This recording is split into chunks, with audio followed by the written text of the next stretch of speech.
Okay, so right now we've already talked about what to study, your study setup, and some apps that can help you out. Now the next part of it is talking about why you actually want to study.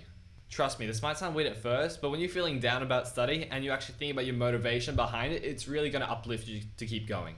The first question you seriously have to ask yourself is, why are you doing this? Generally think about it. Is it because you want to get a 45 to show off to your friends and family? Do you just want to get better than your mate? Is it because you have your family pressuring you to do well? Are you trying to get into a specific course? Do people around you expect you to do well? Are you just trying to prove yourself that you can actually get a 45 and do your best? Because that last one is what I went for.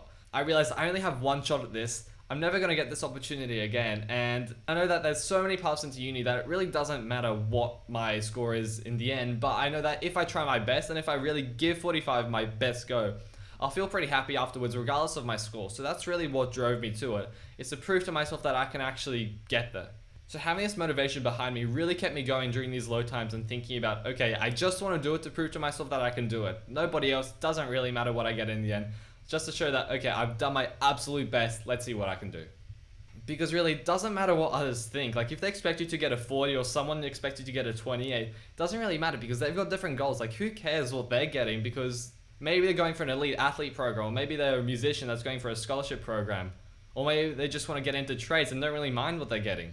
So just keep this in mind when you're comparing yourself to others, because you've really got different goals, so there's really no point. Another thing to think about is that if you got a 35, would you be okay? What about if it was a 30 or a 40?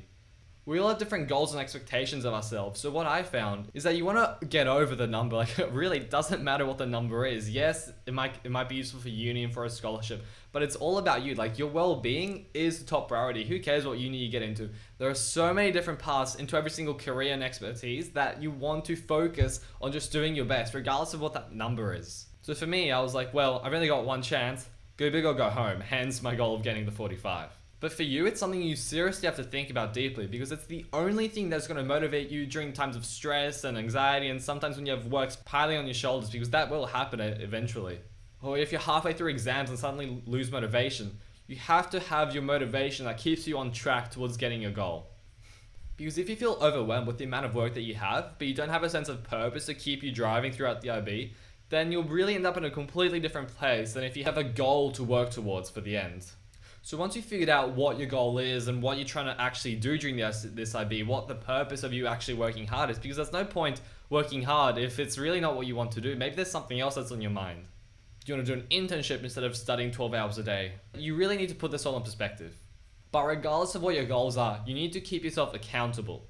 For example, whenever I said, Alexa, study time, the lights would go into the study mood and she would also say, you've got this, 45, here we come, which ended up being my catchphrase essentially, where my friends would make fun of me for it, but really it was good because whenever they told me that, it reminded me that, am I on my way? Am I working towards that goal? Or have I lost motivation to get there? Alexa, study time.